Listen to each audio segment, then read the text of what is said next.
In the middle of the 18th century, the American colonies were a place of profound transformation, a time of burgeoning growth, expanding horizons, and a palpable sense of something new being born. The seeds of a nation were being sown, nurtured by the unique conditions of this land and the aspirations of its people. They were technically outposts of the British Empire, scattered like jewels along the eastern seaboard of a vast and untamed continent. Stretching from the rugged coast of Maine down to the sun-kissed shores of Georgia, these colonies represented a diverse tapestry of cultures, economies and ambitions, all loosely bound by their allegiance to the crown. Yet something unique was taking root in this soil, something that was not entirely English anymore. A new identity was forming, shaped by the challenges and opportunities of this new world.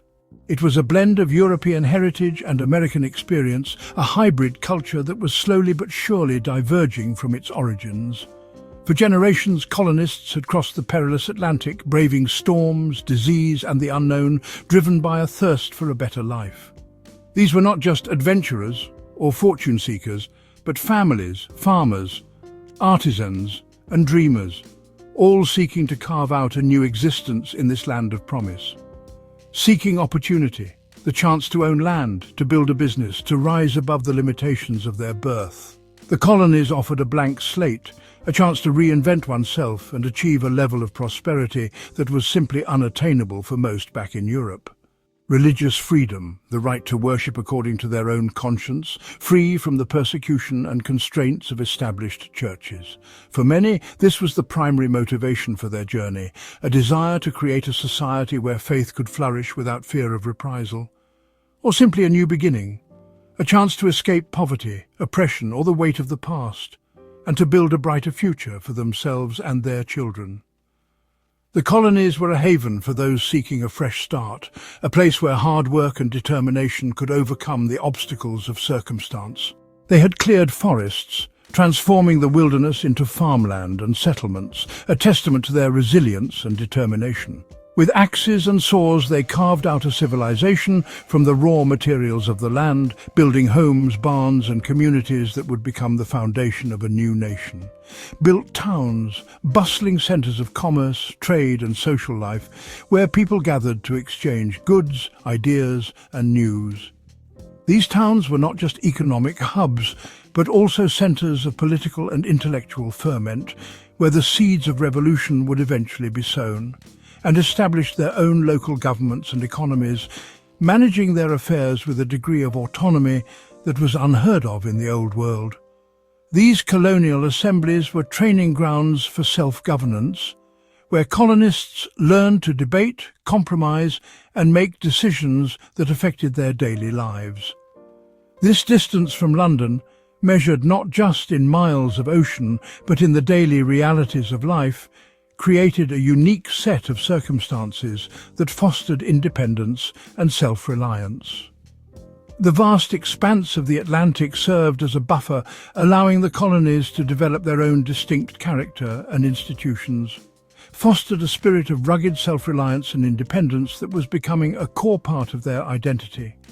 They learned to rely on their own ingenuity and resourcefulness to overcome challenges, forging a sense of self-sufficiency that would become a defining characteristic of the American character.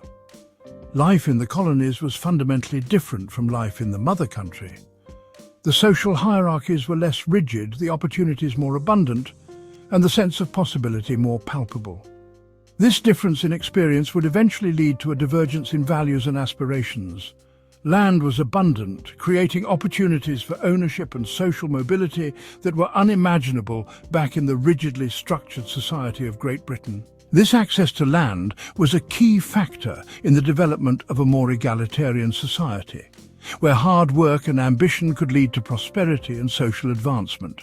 A person could arrive with very little, and through hard work and determination, build a life of modest prosperity.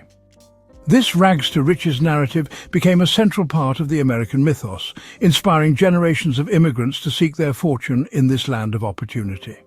This experience shaped a new kind of person, one who was less deferential to inherited class and more confident in their own abilities. They valued hard work, ingenuity and self-reliance, and they were less inclined to accept the traditional hierarchies of European society. They managed their own local affairs through colonial assemblies, gaining practical experience in self-governance. These assemblies provided a forum for debate and decision-making, allowing colonists to develop their political skills and assert their rights. They were, in spirit if not yet in name, becoming Americans, with their own distinct culture, ambitions and perspectives on the world. A unique blend of European heritage and American experience was forging a new national identity, one that was increasingly distinct from its British roots. This growing sense of a separate identity did not initially mean a desire for separation from Britain.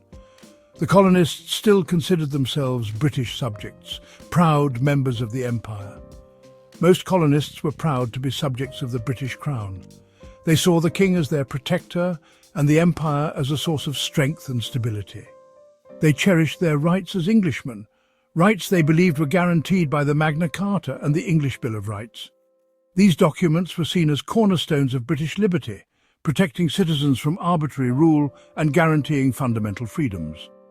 They saw the British Empire as a source of protection, a global network of trade, and a beacon of liberty in a world often dominated by absolute monarchs.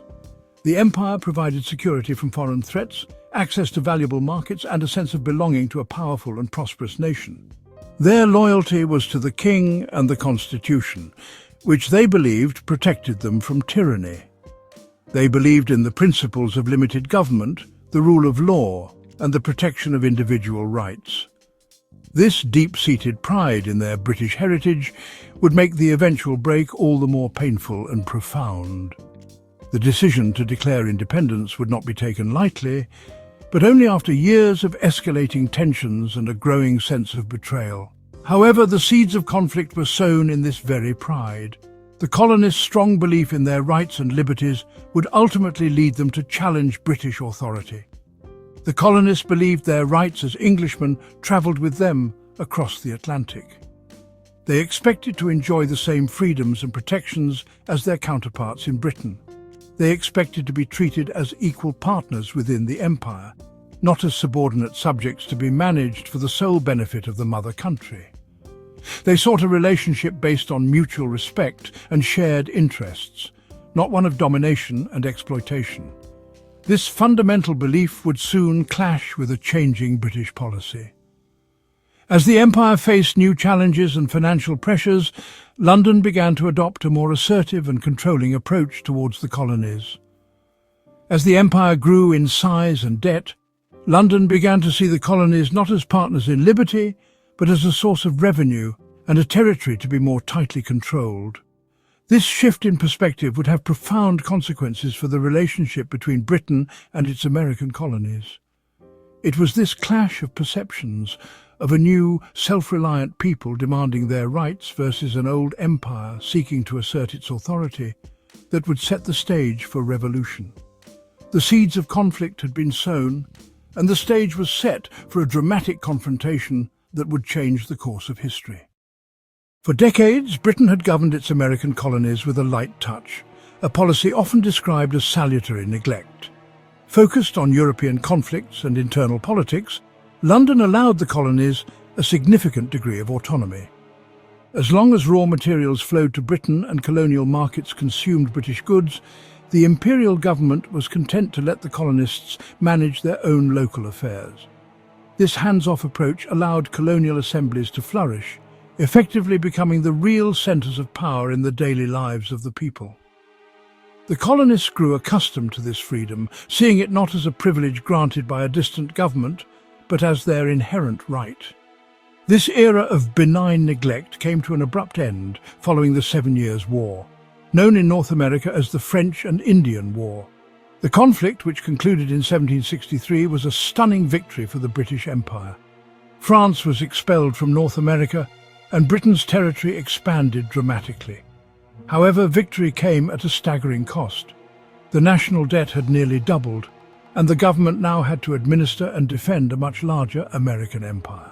From London's perspective, it was only fair that the American colonies, who benefited most directly from the removal of the French threat, should help pay for the war and the ongoing cost of their own defence.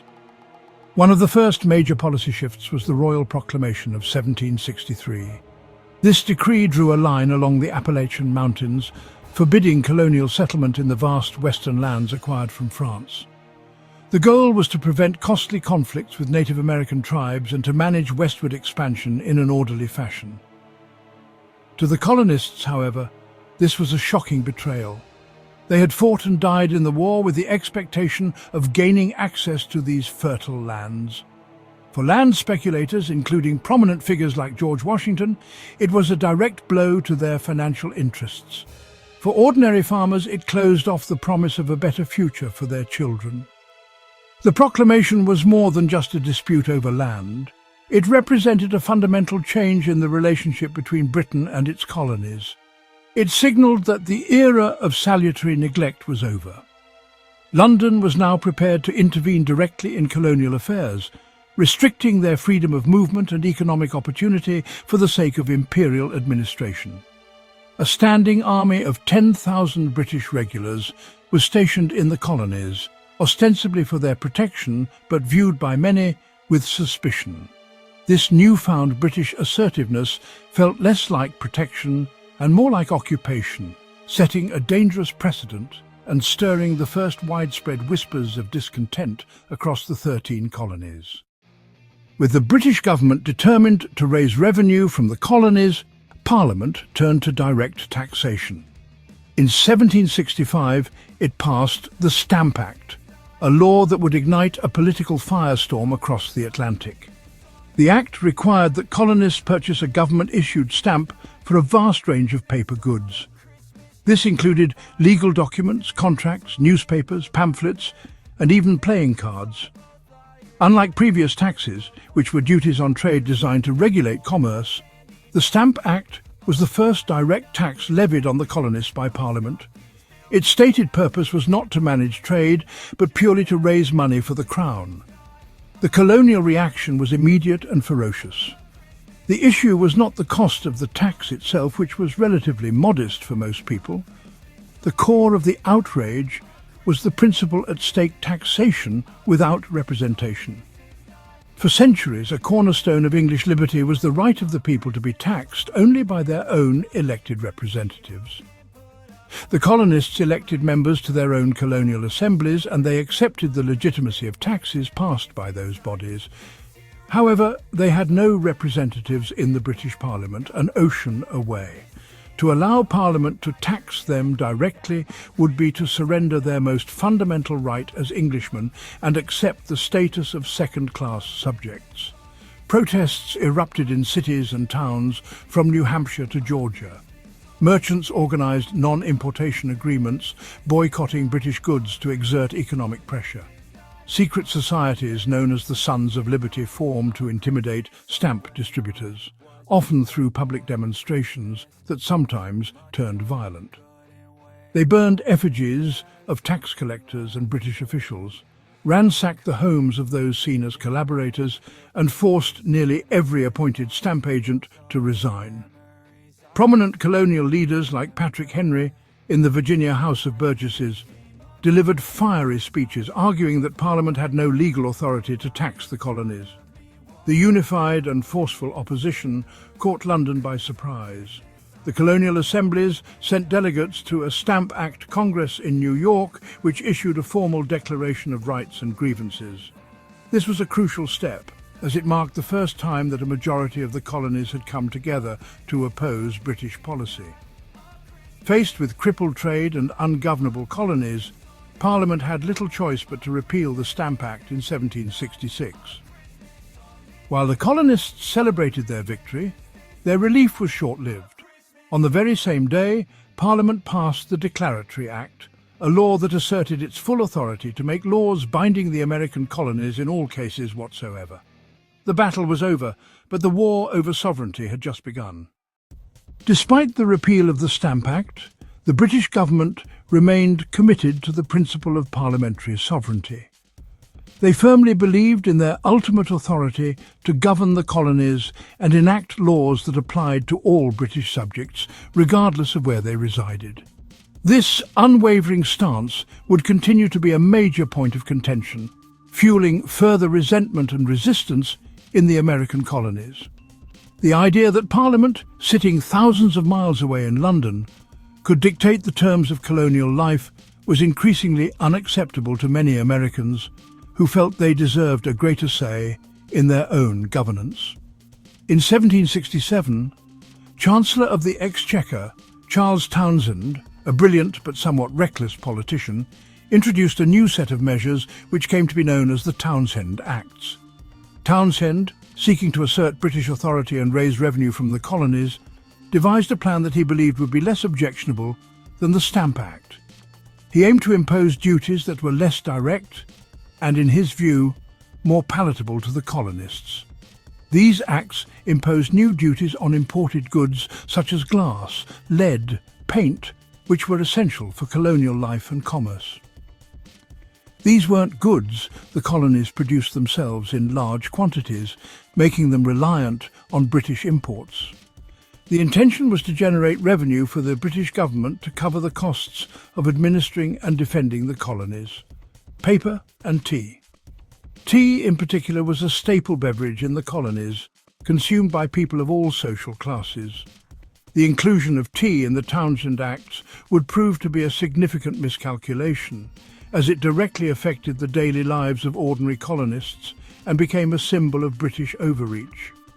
From London's perspective, these were external taxes on trade, which they believed were legally distinct from the direct internal taxes of the Stamp Act. British officials argued that they had the right to regulate trade within the empire and that these duties were a legitimate way to raise revenue for the benefit of the entire empire. They failed to grasp the depth of colonial resentment towards any form of taxation without representation. The colonists, however, saw little difference. It was still a revenue-raising tax imposed without their consent, a violation of their fundamental rights as British subjects. They argued that they should not be subjected to taxation without having elected representatives in Parliament to voice their interests and concerns. The cry of no taxation without representation echoed throughout the colonies, uniting diverse groups in opposition to British policies, and they responded once again with boycotts and protests. Colonial merchants agreed to non-importation agreements, refusing to import British goods subject to the Townshend duties. Women played a crucial role in the boycotts, organising spinning bees to produce homespun cloth and finding substitutes for British goods. These acts of resistance demonstrated colonial unity and determination to challenge British authority. Tensions were highest in Boston, a city with a reputation for radical politics and a major hub for colonial resistance. Boston had long been a centre of intellectual and political ferment, with a vibrant public sphere where ideas about liberty and self-government were debated and disseminated. The city's merchants and artisans were particularly active in resisting British policies that they saw as threatening their economic interests and political freedoms. To enforce the unpopular new laws and crack down on smuggling, Britain dispatched troops to occupy the city in 1768. The decision to send troops to Boston was intended to intimidate the colonists and assert British control. But it had the opposite effect. The presence of armed soldiers in the streets only heightened tensions and fueled resentment towards British rule. The presence of redcoats walking the streets was a constant source of friction. The soldiers, often poorly paid and disciplined, were seen as an occupying force by many Bostonians. Their presence was a daily reminder of British authority and a constant source of irritation. Soldiers and civilians exchanged insults and brawls were common. The soldiers, often bored and frustrated, would engage in petty harassment of the colonists, while the colonists in turn would taunt and provoke the soldiers.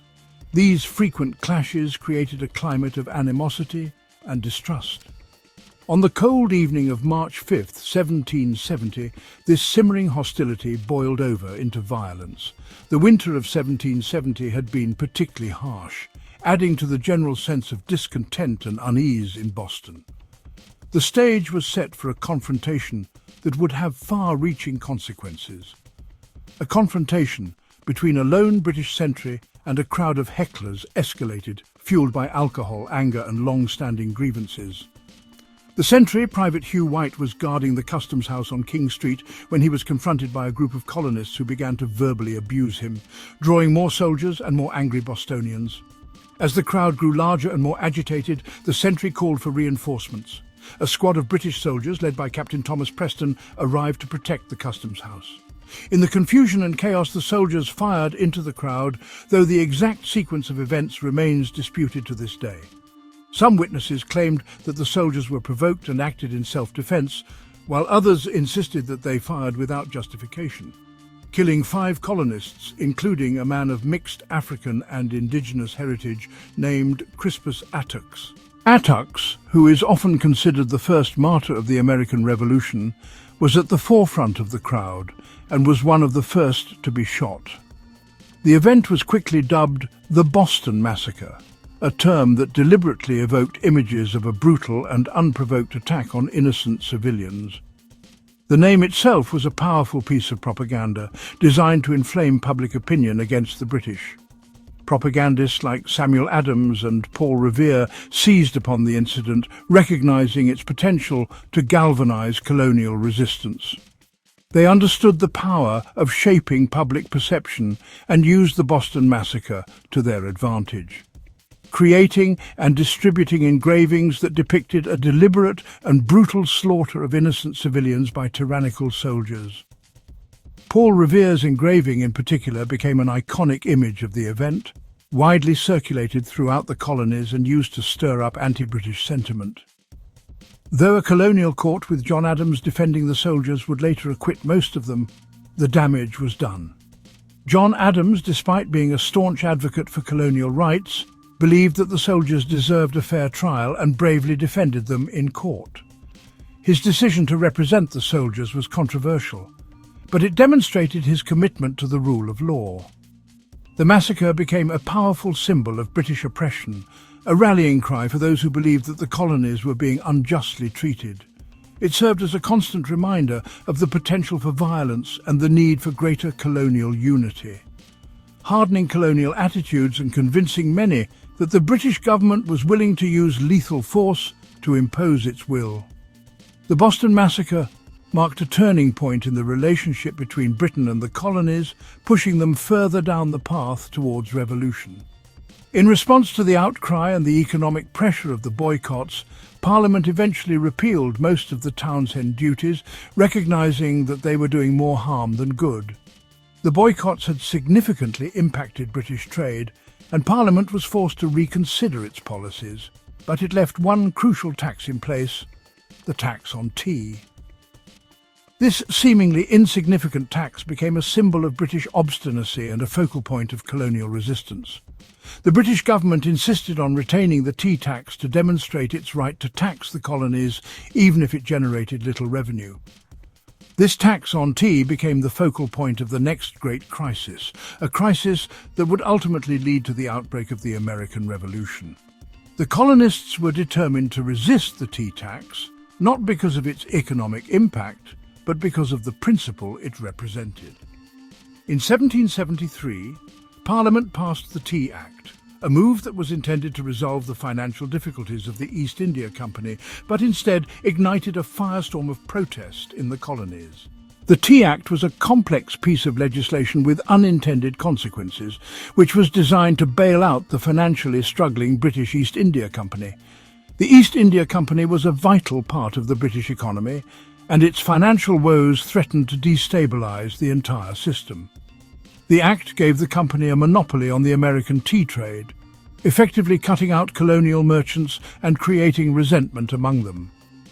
Colonial merchants saw the Tea Act as a direct threat to their livelihoods and a further attempt by the British government to control the colonial economy, and allowed it to sell tea more cheaply than ever before, even with the Townshend tax included. While the price of tea was lower, the colonists were more concerned with the principle of taxation without representation than with the cost of the beverage. But the colonists saw it as a clever trick to get them to accept Parliament's right to tax them. They believed that if they bought the cheaper tea, they would be implicitly acknowledging Parliament's authority to impose taxes without their consent. On the night of December 16, 1773, a pivotal moment in American history unfolded in Boston Harbor. The air was thick with anticipation and defiance as colonists prepared to take a stand against British tyranny. A group of colonists, many disguised as Mohawk Indians, boarded 3 British ships in Boston Harbor, their faces blackened with soot and their hearts filled with determination. The disguise was intended to conceal their identities and to symbolize their rejection of British authority. In a bold act of defiance, they smashed open 342 chests of tea, working swiftly and efficiently under the cover of darkness. The sound of splintering wood and the crashing of tea chests echoed across the harbor, and dumped the valuable cargo into the water, sending a clear message to the British government that they would not be bullied or coerced. The tea, worth thousands of pounds, floated in the harbour, a symbol of colonial resistance and a challenge to British authority. This event, the Boston Tea Party, was not a riot but a calculated act of political protest, carefully planned and executed by a group of determined colonists. It was a deliberate act of civil disobedience intended to send a message to the British government and to rally support for the colonial cause, and it would provoke an overwhelming response from Britain, setting the stage for the American Revolution. The British government was outraged by the Boston Tea Party and determined to punish the colonists for their defiance. This act of rebellion would have far-reaching consequences, ultimately leading to war and the birth of a new nation. The British reaction to the Boston Tea Party was swift and severe, a response that would irrevocably alter the course of history. The act of defiance, where colonists disguised as Native Americans dumped tea into Boston Harbor, was seen as an affront to the Crown's authority and a direct challenge to British rule. The repercussions were designed not only to punish the perpetrators, but also to serve as a stark warning to other colonies contemplating similar acts of resistance. The British government, under the leadership of King George III, viewed the situation in Massachusetts as a critical test of its imperial power. King George III and Parliament were determined to punish Massachusetts and make an example of the rebellious colony. They believed that a firm and decisive response was necessary to quell the growing unrest and reassert British dominance over its American colonies. The King, in particular, felt a personal responsibility to uphold the authority of the Crown and maintain the integrity of the British Empire. Parliament, echoing the King's sentiments, saw the need to demonstrate that acts of defiance would not be tolerated, and that the colonies were subject to the laws and regulations imposed by the British government. The decision was made to implement a series of measures that would not only penalise Massachusetts, but also serve as a deterrent to any future acts of rebellion throughout the colonies. In 1774, they passed a series of punitive laws that the colonists quickly named the Intolerable Acts. These acts, officially known in Britain as the Coercive Acts, were designed to bring Massachusetts to heel and reassert British control.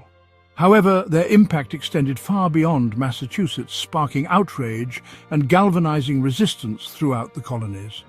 The Intolerable Acts were seen as a direct assault on colonial liberties and a clear indication of Parliament's willingness to suppress colonial self-governance. The legislation was swiftly condemned by colonial leaders and ordinary citizens alike, who viewed it as a grave threat to their fundamental rights and freedoms. The first, the Boston Port Act, closed the city's harbour to all trade until the destroyed tea was paid for, crippling its economy. This act was a direct response to the Boston Tea Party and was intended to punish the city for its rebellious behaviour. The closure of the harbour effectively shut down Boston's economy, preventing the import of essential goods and the export of local products. The impact on the city's merchants, labourers and residents was devastating, leading to widespread unemployment and hardship. The Boston Port Act was seen as a particularly egregious example of British overreach and fuelled resentment throughout the colonies. Another law, the Massachusetts Government Act, drastically altered the colony's charter, restricting town meetings and placing its government almost entirely under the control of the Crown. This act aimed to dismantle the existing system of self-governance in Massachusetts and replace it with a government directly appointed and controlled by the British Crown. Town meetings, which had long been a cornerstone of colonial democracy, were severely restricted, limiting the ability of citizens to assemble and voice their opinions. The governor of Massachusetts was given broad powers to appoint officials, control the legislature, and suppress dissent. The Massachusetts Government Act was seen as a blatant attempt to undermine colonial autonomy and impose British rule. Other acts allowed royal officials accused of crimes to be tried in Britain and required colonists to house British soldiers in private homes. The Administration of Justice Act stipulated that British officials accused of crimes in the colonies could be tried in Britain, effectively shielding them from colonial justice. This act was seen as a license for British officials to act with impunity, knowing that they would not be held accountable for their actions in the colonies.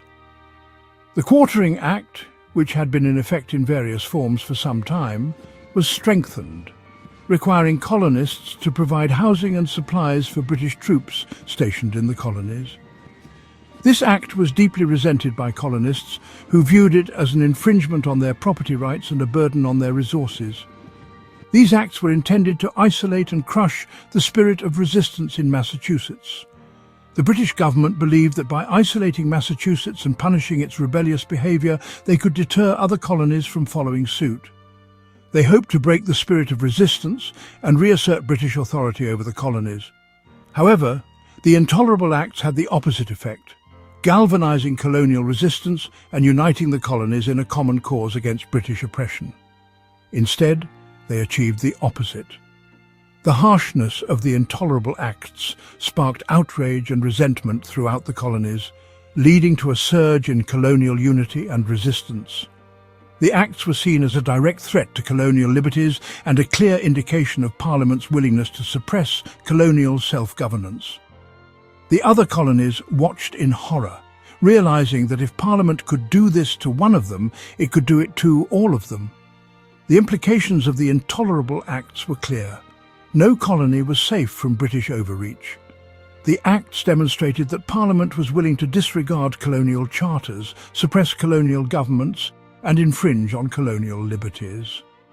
This realisation sparked a sense of shared vulnerability and a growing determination to resist British oppression. Their own charters, their own assemblies, and their own liberties were now at risk.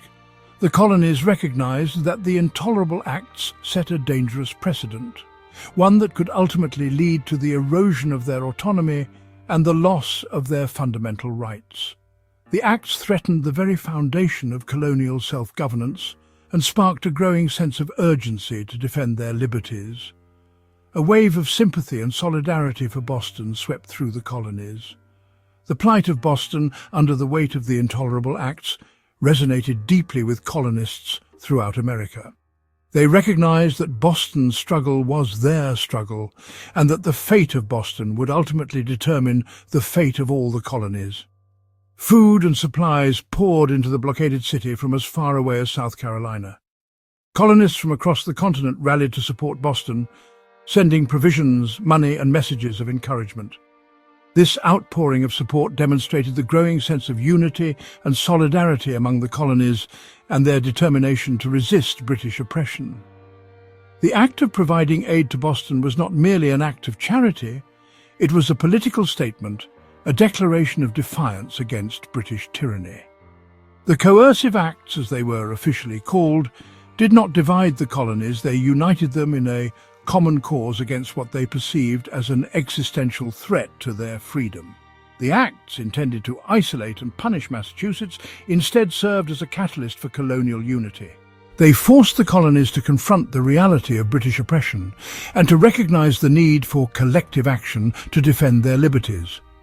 In response to this crisis, the colonial committees of correspondence, which had been established to share information and coordinate responses, called for a General Congress. These committees, formed in the years leading up to the crisis, played a crucial role in fostering communication and coordination among the colonies. They provided a network for sharing information about British policies, organising protests, and mobilising support for colonial resistance. The call for a General Congress was a significant step, signalling a growing desire for collective action and a unified response to British oppression. In September 1774, 56 delegates from 12 of the 13 colonies, all except Georgia, convened in Philadelphia at Carpenter's Hall. These delegates represented a diverse range of interests, backgrounds, and political perspectives. They came from different colonies, with different economies, social structures, and political traditions, yet they were united by a shared concern for the future of colonial liberties and a determination to resist British oppression. The choice of Philadelphia as the meeting place was significant, as it was a central location that was easily accessible to delegates from all the colonies. Carpenter's Hall, a modest but respectable building, provided a neutral and secure venue for the delegates to meet and deliberate. This meeting, the First Continental Congress, was a momentous step. It marked the first time that representatives from the majority of the colonies had come together to discuss their grievances and formulate a common response to British policies. The Congress represented a significant shift in colonial politics, from individual colonial actions to a unified continental effort. For the first time, leaders from across the continent, men with different backgrounds, interests, and regional loyalties, sat down together to formulate a collective response to British policy. This gathering was a testament to the growing sense of unity and shared purpose among the colonies. Despite their differences, the delegates recognized the need to work together to defend their liberties and resist British oppression. The Congress provided a forum for these leaders to exchange ideas, debate strategies, and forge a common path forward. Figures like John Adams, George Washington, Patrick Henry, and Samuel Adams met to debate the future of their relationship with Great Britain. These men, each with their own unique talents and perspectives, played a pivotal role in shaping the course of the American Revolution. John Adams, a brilliant lawyer and political theorist, was a strong advocate for colonial rights and a vocal critic of British policies. George Washington, a respected military leader and Virginia planter, brought a sense of gravitas and leadership to the Congress. Patrick Henry, a fiery orator and passionate advocate for liberty, stirred the hearts of colonists with his powerful speeches. Samuel Adams, a skilled organizer and political strategist, was a driving force behind the colonial resistance movement. The Congress did not yet seek independence. While some delegates, like Samuel Adams, harbored more radical views, the majority still hoped for a peaceful resolution to the conflict with Great Britain. The idea of independence was still a distant prospect for many, and the delegates were wary of taking such a drastic step. The majority of delegates still hoped for reconciliation with the mother country. They believed that a compromise could be reached that would address colonial grievances and restore harmony between Great Britain and its American colonies.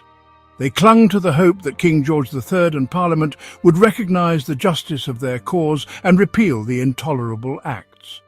They drafted a petition to King George III, pleading for the repeal of the intolerable acts and a restoration of their rights as Englishmen. This petition, known as the Olive Branch Petition, was a last-ditch effort to avert war and reconcile with Great Britain. The delegates expressed their loyalty to the Crown and their desire for a peaceful resolution to the conflict. They respectfully requested that the King intervene to protect their rights and liberties from the oppressive policies of Parliament. However, they also took a firm stand. While hoping for reconciliation, the delegates were also prepared to defend their rights and liberties if necessary. They recognized that they could not simply submit to British oppression and that they had a responsibility to protect their freedoms. They endorsed a new, more comprehensive boycott of British goods known as the Continental Association. This boycott was a powerful economic weapon designed to pressure British merchants and manufacturers to lobby Parliament for a repeal of the intolerable acts. The Continental Association prohibited colonists from importing or consuming British goods, and it established committees in each colony to enforce the boycott, and called on the colonies to begin forming and training their own militias for defence. This was a clear signal that the colonies were prepared to defend themselves against British aggression. The formation of colonial militias was a significant step towards war, as it provided the colonies with a trained and organized military force. They agreed to meet again the following May if their grievances were not addressed. This decision demonstrated the delegates' commitment to continued resistance and their determination to hold Great Britain accountable for its actions. The agreement to reconvene in May signalled that the First Continental Congress was not simply a one-time event, but the beginning of an ongoing process of colonial resistance.